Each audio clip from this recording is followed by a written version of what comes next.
Hello again. In this lesson, we're going to be recapping some topics from grade 10 and maybe going a little bit further in detail. We're going to actually prove the quadratic formula, which is going to require us to remember how to complete the square. But maybe a quick little discussion about quadratics and how to solve quadratics.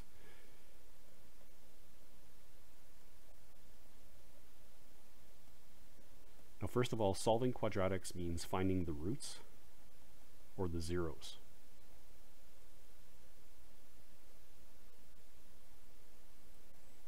And as you saw in grade 10, roots and zeros are very important for quadratics because the roots will tell you where the quadratic crosses the x-axis, and right in the middle of the roots is the vertex, and the vertex could either be up here or down here. It depends on the parabola.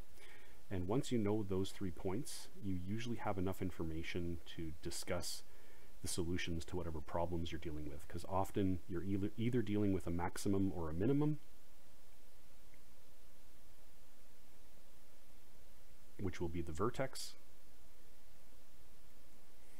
or you're dealing with where does the graph cross the x-axis. Okay, so what are the different ways of solving a quadratic?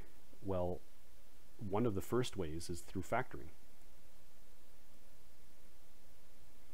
There are multiple different types of factoring. There's common factoring,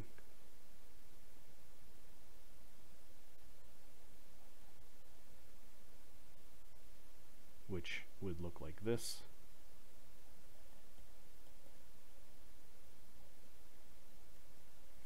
So in a case like this, we could factor out an x term, because this is a binom. Both of them share at least an x in common. We'd have 3x plus 4 left over. And then you can find your roots by stating the fact that one of these two factors has to equal 0 if the multiplication of both of them equals 0. So it's a logical solution here.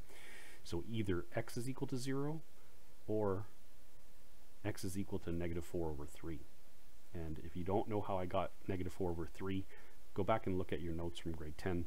I'm doing this a lot faster now because you should be able to do that isolation of x really quickly in your head, even if there's a number in front of the x. There is trinomial factoring.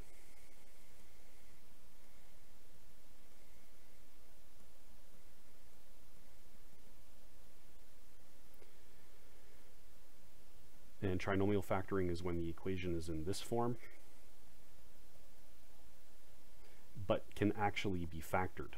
Now, I am not going to show an example of this. I have videos on trinomial factoring. There are two types. There's type 1 and type 2. Type 1 is when the a is equal to 0. Sorry, a is equal to 1. Type 2 is when a is not equal to 1. But go see those videos to help you out with that if you don't remember. The third way of solving is with the difference of squares. Now, the difference of squares technique is usually a technique that students have a lot of difficulty understanding the steps for. So I'm going to try to explain that here.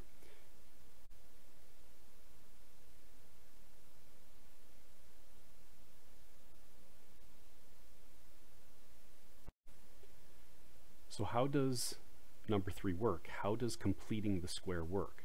Well, the first thing we should talk about is, why do we need completing the square? Well, in a case like this example here, where I've given you this type 1 quadratic, the first thing you'd want to check to see is if you can factor it using the methods of type 1 and type 2 factoring. And that requires you to set up a multiplication of two numbers that multiply to negative 16 and add to 4. Now, I usually set that up as I like to call it the product and sum tree here. So I need two numbers that multiply to negative 16 and add to 4. Well, there are no factors of 16 that this will work for. If I list all of the factors of 16, 16 times 1 can't give 4 in any way if there are plus or minuses involved, neither can any of the others. So this doesn't work here. But you still may need to find the roots or the zeros of your quadratic, if there are any. So here's the basic idea. Now, it actually comes from a concept called algebra tiles. And algebra tiles are shapes that you can use to represent the actual terms. So an x squared term is actually an x squared square. A 4x term is actually represented by 4 identical rectangles. Now these rectangles are special. They are the same length as one side of the square, but the width is considered to be a width of 1. So what I mean by that is the length and width of this square would be x and x, and that gives x squared. Well, the length of this rectangle is x, but the width is 1, which gives this an area of just x. So you can actually represent, I'm just going to get rid of some of this, we can represent this whole thing here by a series of shapes. Just to make things easier here, I'm just going to copy and paste this shape 4 times.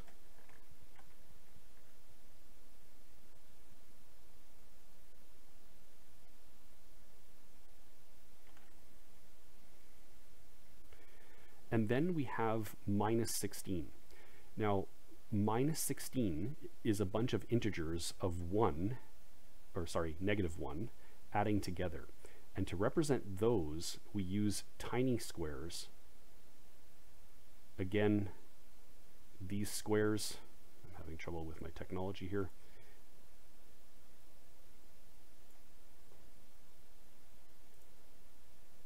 These squares are done so that they fit. I'm going to try to get it to work here. That they fit at the end of these rectangles perfectly. I'm not going to be able to get it perfect, but it's pretty close. But they're negatives. So to show that they're negatives, I'm actually going to change the color here of the fill to show that that's a negative 1. If it was a positive 1, it would be a white like these other ones, but we're going to make it red to show that it's negative 1. And there are 16 of them. So I'm just going to, what I'm going to do is I'm actually going to turn this into a infinite cloner so I can easily pull out. So 1, 2, 3, 4, and then I can copy that, paste, paste, paste.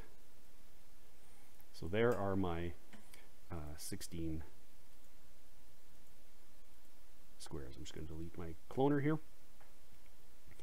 And what you're trying to do is you're trying to rearrange how these shapes are connected together to be able to form a rectangle. And that's another way of factoring. I'm not going to get into that, okay? But I'm going to kind of explain what I'm doing here. So if I placed these 4 rectangles right next to the square, perfectly lined up, as much as I can, so you can start to see that I'm forming a rectangle here, right? But these 16 squares have to fit in there as well. And if I start to try to fit them in, now if I did this properly, they actually should not fit perfectly along the edge of this square. And they don't. As you can see, I have a little bit of an overhang there. They do fit perfectly here, but that's not forming a rectangle anymore.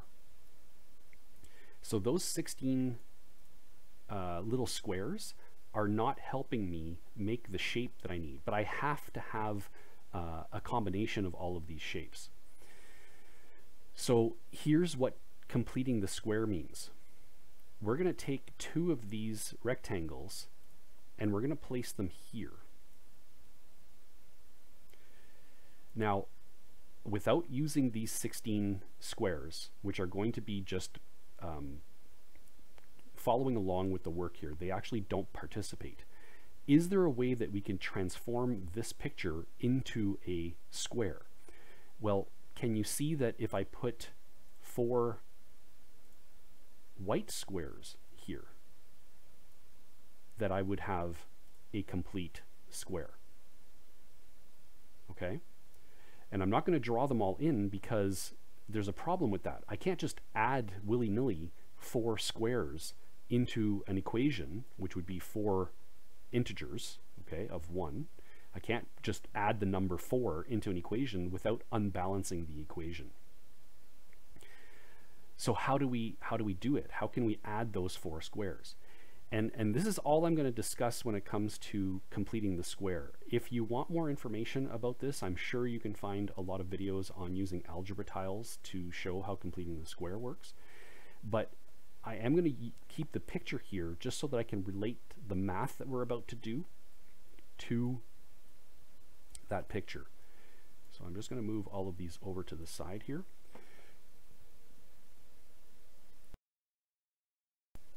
So do you remember how completing the square works? Well, what is the first step to completing the square? So the steps are usually the following. Group up the first 2 terms and forget about the minus 16. Okay? The minus 16 are these 16 red squares that are just hanging along or tagging along for the ride. If there was a coefficient, and I'm going to show an example of this in a minute, but if there was a coefficient in front of the x squared, you then have to factor that coefficient just out of the first 2 terms. But there isn't. Well, there is. It's a coefficient of 1. So we're not going to factor out that 1. The next thing we're going to do is we're going to take that middle number off to the side. We're going to divide it by 2 and square it. So 4 divided by 2 is 2. 2 squared is 4. Now, what did we just do in this picture? Well, remember when I had the 4 rectangles lined up? I split them into 2 groups, right? So I've got 2 of the rectangles here and 2 of the rectangles here. That's what the dividing by 2 is doing, is it's splitting it up into 2 groups. And now I've got to figure out, and remember, I didn't have this white square here. Okay, so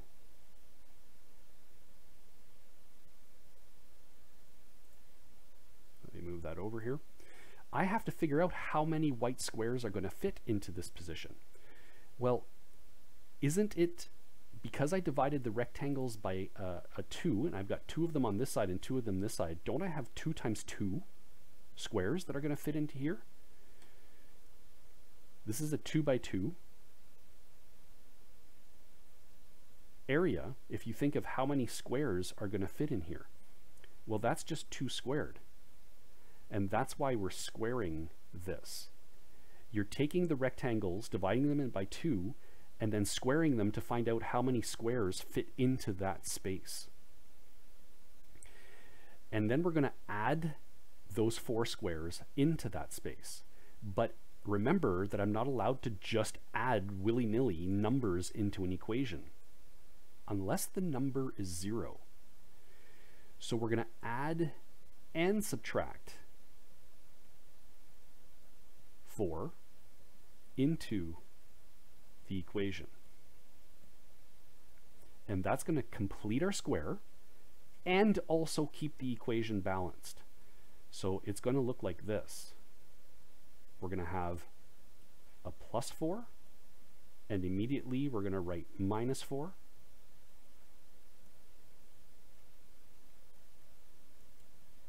And the minus 16 is just tagging along for the ride. So we've now completed our square. By adding the 4 little squares in the corner here, we now have a complete square. Well, what was our reasoning for doing that? Well, I can now take these 3 terms and factor them.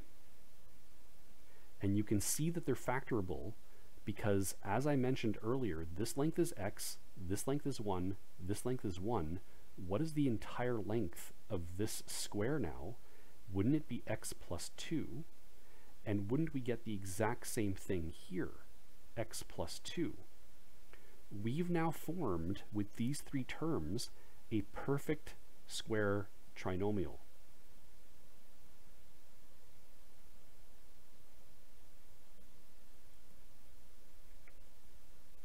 And a perfect square trinomial is always factored the same way.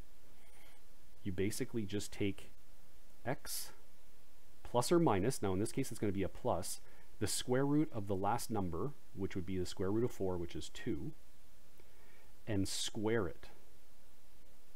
So those three terms get factored into a binom squared.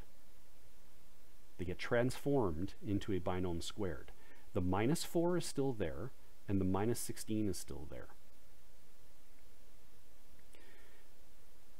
What we do now is, now there could be a possibility of there being a number out here had we originally had to factor a number. There isn't in this case.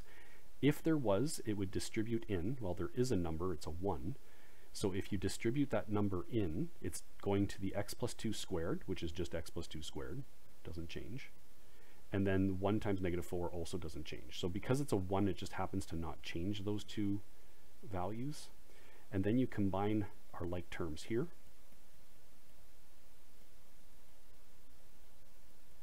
And we now have what's called vertex form.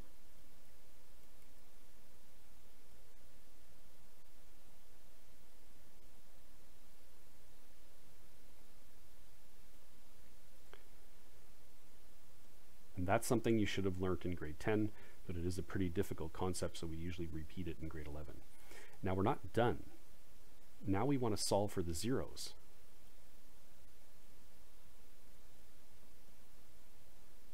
Now remember, at the beginning, we weren't able to factor this one. But we can isolate for x.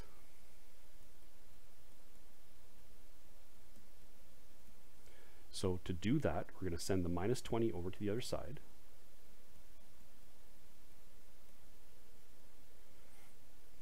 We're then going to get rid of the square by square rooting both sides. Now when you square root in a solving scenario, you always have to put a plus or minus in front of the root. So on this side, all it does is get rid of the square, but on this side, we're going to get a plus or minus root 20.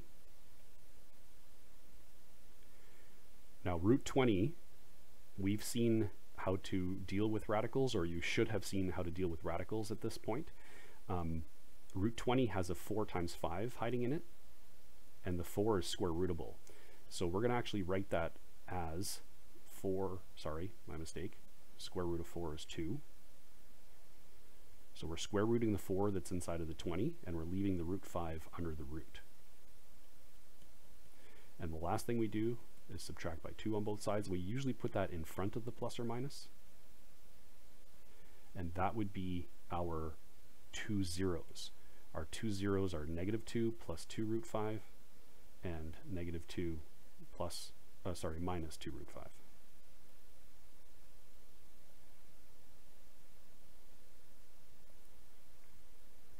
Okay, those are our zeros. And that's how completing the square can be used to find zeros. Now let's look at a slightly more complicated one here. What if I had given you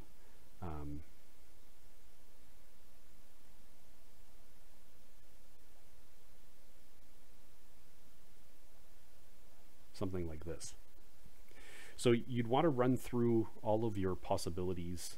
Can you common factor? Can you trinomial factor? But with a number like 200 at the end, you might not want to do that anyway, okay? But how do we complete the square in a case like this? So again, we're going to group the first two terms. I'm going to write out all of the steps here so you can see every step. And then we have to factor out the 2.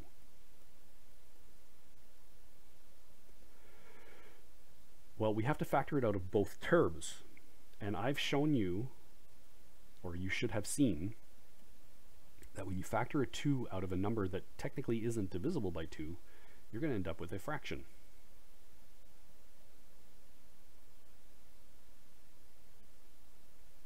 Sorry, my tech is slowing down on me again here.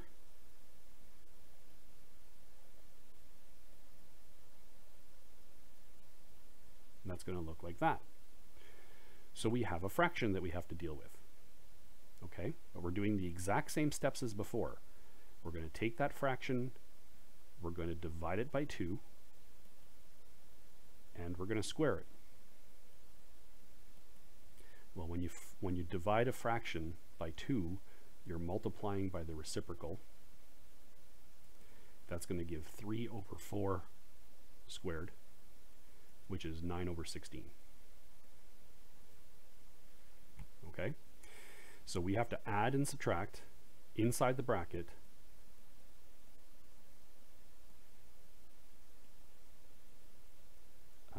plus 9 over 16 and minus 9 over 16. And like before, the minus 200 is just tagging along for the ride. Now these three terms are a perfect square trinomial. And there is a trick to help you figure out what is the number that goes in this position of the perfect square trinomial. What I like to do sometimes is just write out everything around that spot and then take a second and think about what is going to go here. Now, if you think about what I did before, I just said it's the square root of 9 over 16. However, this is the square root of 9 over 16 because that's what we actually squared to produce 9 over 16. So the 3 over 4, or whatever number you get when you divide by 2 before you square it, is always going to be the same number. Okay, so I'm just going to put an arrow here and show that that number goes there. We now have to distribute the 2 into the bracket. Now the 2 is multiplying the two things. There's only two things in that bracket.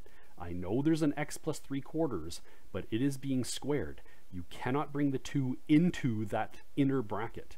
The 2 is multiplying the 1 that's outside of the bracket, but it's also multiplying the fraction.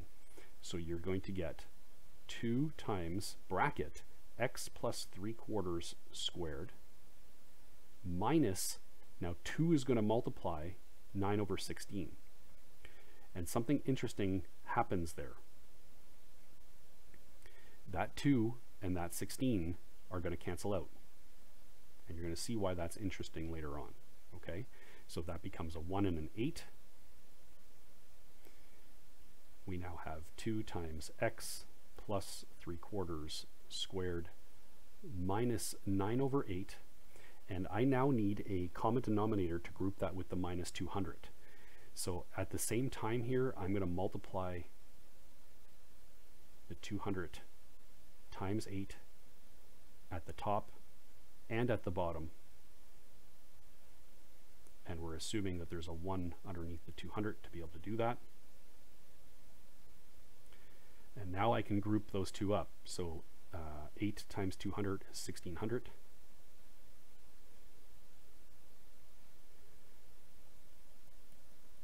Our final vertex form equation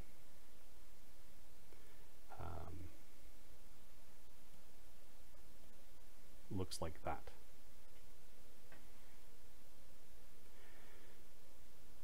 And I'm hoping I didn't make any mistakes there, but if I did, they're only small mistakes. They don't change the overall lesson. So you should still be able to understand the steps even if I did make a small mistake. Now we're not done. We need to solve for zeros again.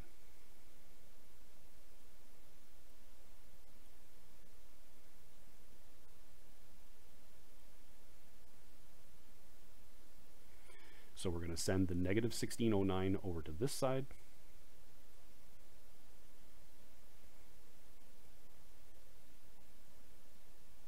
So a little bit of foreshadowing here. If you ended up with a negative number on this side for whatever reason, you know that you're going to eventually have to square root that negative number. It is possible that there are no solutions to a parabola. If the parabola is completely above the x-axis or completely below the x-axis, there are no zeros. So you would discover that by doing this. And we're going to talk about the nature of zeros a little bit more in detail in another lesson. So we still have to divide by 2. Now when I divide by 2, remember dividing by 2 is like multiplying by 1/2 when you're dealing with fractions. So you're just going to end up with a 16 on the bottom here. The 2 is going to go and join the 8 and become a 16. Now we square root both sides.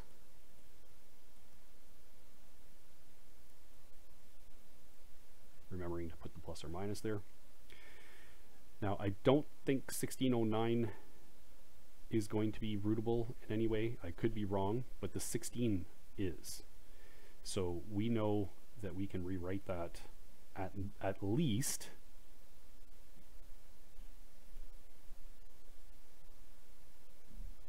like this. So square rooting the 16 on the bottom just gives a 4 on the bottom, and the square root stays at the top. And then we send the 3/4 over to the other side.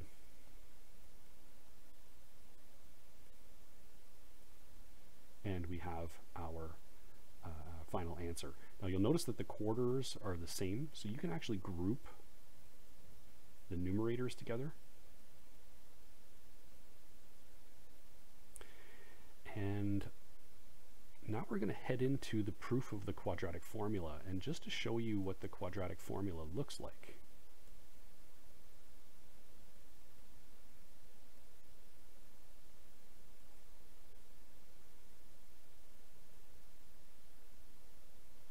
Let me rewrite that again, sorry.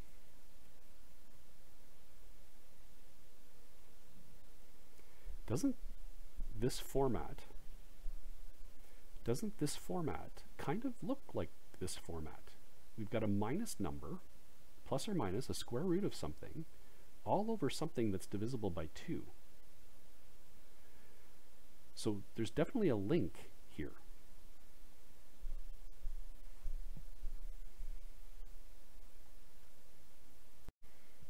So we are now ready to look at the proof of the quadratic formula.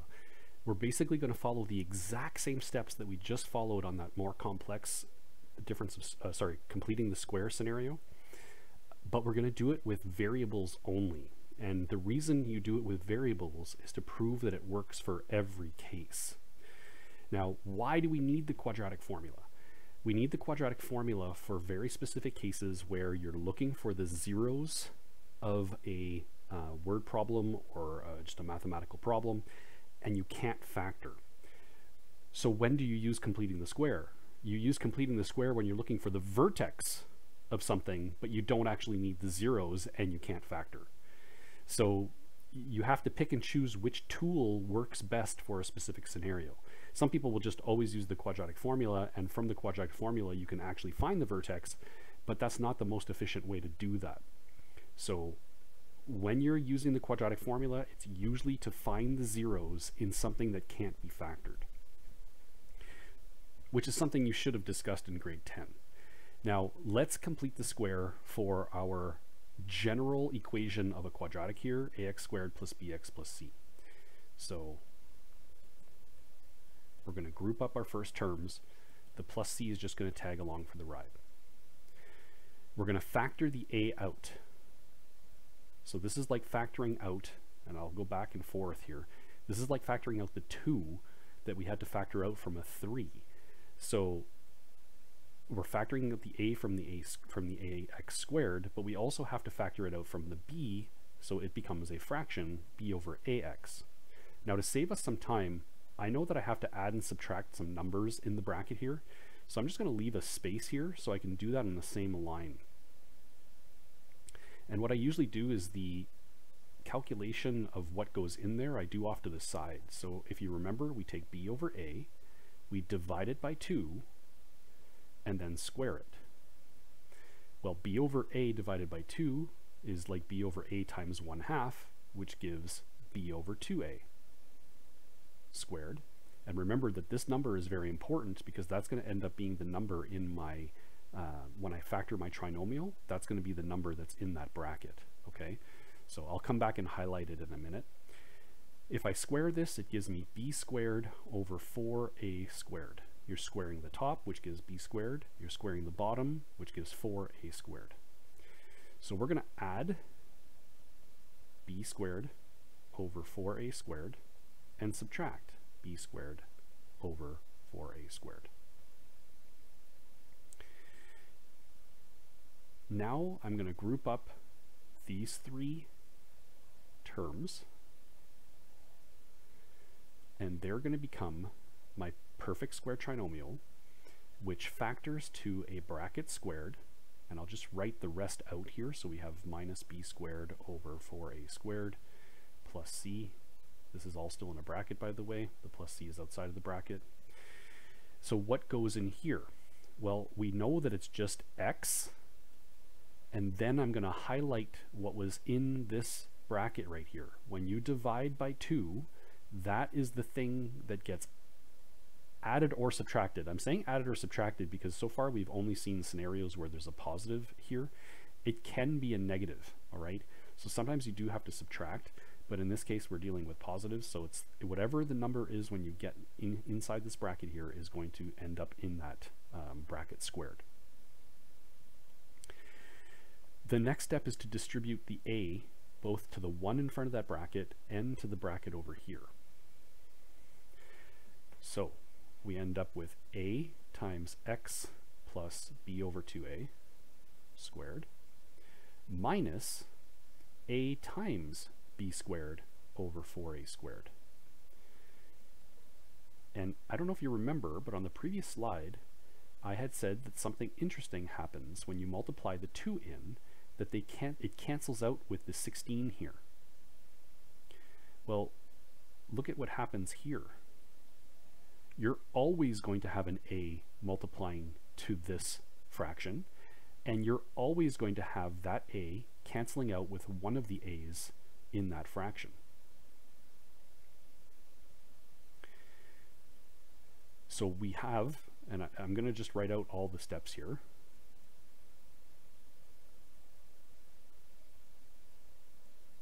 We have this, right? But I have to combine that with the c. So in order to do that, I need to have the c have a common denominator with the b squared over 4a. And that means I'm going to multiply the top and the bottom by 4a. So it's going to end up being 4ac over 4a, like that.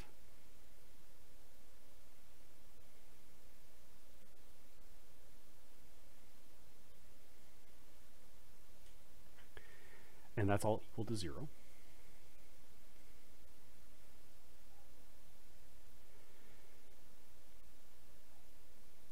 And now I can actually group that up. Now, the way I'm going to group it up is like this.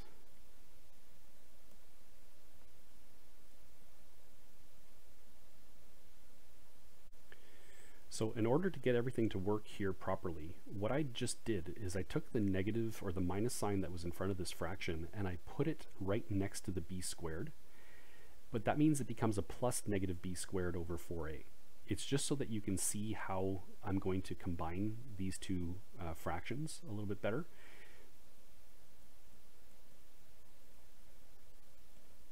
So that's going to be plus negative b squared plus 4ac all over 4a,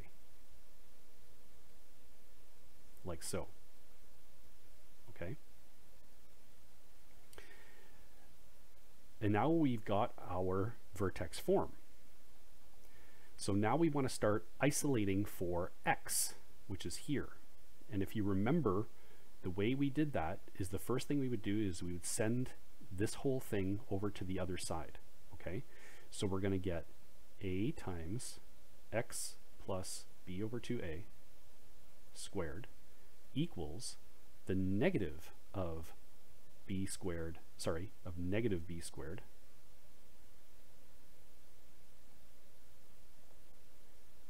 plus 4ac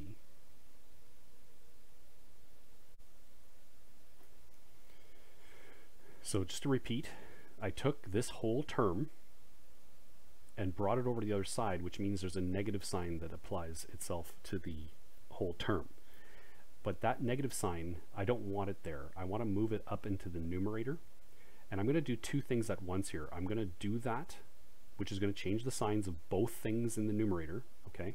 At the same time, I'm going to get rid of this a. This a, which is multiplying, is going to go over here and divide. Now, if it divides, it's going to join up with the bottom.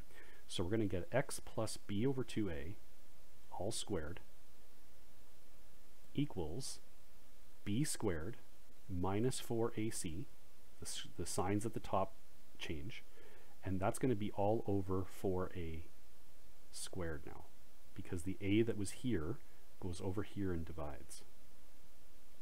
Now this is starting to look probably a little bit more familiar. At this step, we want to square root both sides.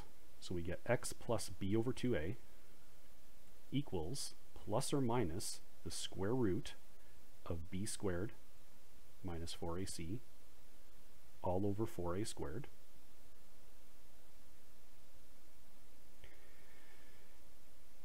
But 4a squared is square rootable. So I'm going to do two things at once here. I'm going to square root the 4a squared, but I'm also going to bring the plus b over 2a over to the other side. That becomes a minus b over 2a plus or minus square root of b squared over 4ac, b squared minus 4ac, sorry, all over the square root of 4a squared, which is 2a. And now we've got a common denominator here. So the last step is to combine the numerators together.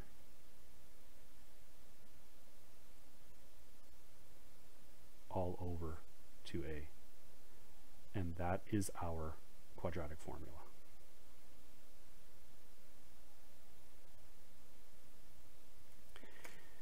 Depending on what level of math you're going into, you're going to need to memorize this whole process. Okay? So if we go back and look, we started with ax squared plus bx plus c equals 0. We completed the square. So we grouped up the first two terms, factored out an a out of both of the first two terms. We took the middle term off to the side, divided it by 2, squared it, and added and subtracted those two numbers inside the bracket. The first three terms of that become x plus b over 2a squared. The b over 2a matches the number we got when we divided by 2 over here. We distributed the a in. The a ends up in front of the bracket x plus b over 2a squared and joins the second term here, but at the same time cancels out one of the a's at the bottom. We take the c, find a common denominator so we can group those two things up together. Now this is a minus b squared term, but I want to show that this is all one term that's adding on this side, so I just changed it into a plus negative so that I could group up those two terms a little bit cleaner. Brought that term over to the other side, it becomes negative, which switches the two signs inside of the numerator. At the same time, we divided by a, which comes down here and joins the a, becoming an a squared. Square rooting both sides, square rooting the bottom, finding a common denominator, and grouping the two numerators gives us the quadratic formula. So this is something that you should memorize and be able to do.